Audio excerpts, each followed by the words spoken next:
Hi everybody and welcome back. This time post-election, the first day of the new government. What's it going to mean for the property market? Stand by.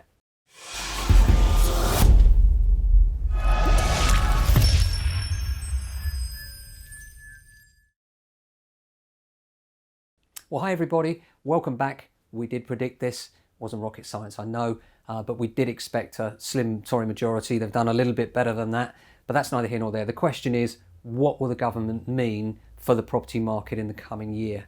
And I believe that it's going to be good news for the property market, because it seems to me for the last 3 years there's been a lot of uncertainty, and what with the hung parliament and then everything else surrounding Brexit, there's been a lot of frustration, a lot of where are we going, what's happening. And I do feel like there's some sort of certainty around where we're going now, and I think that confidence is starting to come through. I said before the election that we'd started to see a lot more of what I call the kind of carefully considered money, some existing landlords, some of our bigger investors coming back into the market making offers just before the election, which I thought was interesting. And now what we expect to find is that many more people will be looking to buy and sell next year as a result of the increased confidence in the marketplace. Now, what does that mean? Well, a number of things. More landlords will take the opportunity to sell up, especially now with still you've got the punitive tax rules by this government that brought in that are atrocious for landlords and for tenants. You know, they're calling them the tenant tax as well, because what it means is that the landlords are having to pay more out in taxes than ever before,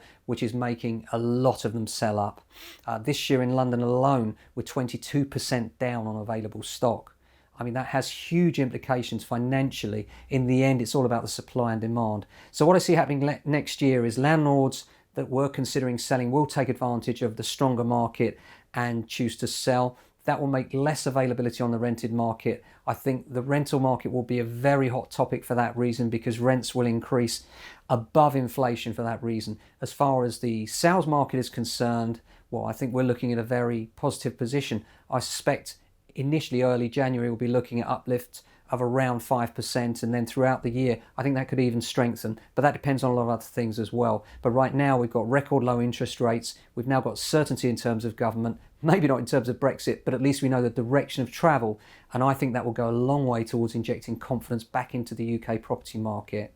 Another thing to bear in mind, if you're thinking of selling early next year, 12th of January. Why do I say 12th of January? Well, lots of agents will say to you, look, you'll get your property on the market before Christmas. Lots of eyes will see it just before Christmas. Well, that's true, because we're all at home eating the turkey and wondering what our houses are worth, but we're not moving.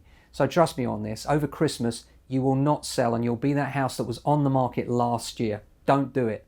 Go for January. Make sure you get those Christmas decorations out of the way before you get the photos done. Nobody wants to see those on property particulars in the new year. And then make sure that you're on the market from the 2nd of January onwards, certainly before the 12th. The reason I say the 12th is that's the most views of any day in the year on Rightmove website. And the reason for that is obviously over Christmas, you have a lot of decisions made, life-changing decisions, be it debt, divorce, or maybe something positive like, you know, a new school or just a new beginning for people, or deciding that now's the time for you to get on the property market. Lots of decisions are made, and I expect that because of the increased supply, we're in for a very busy time.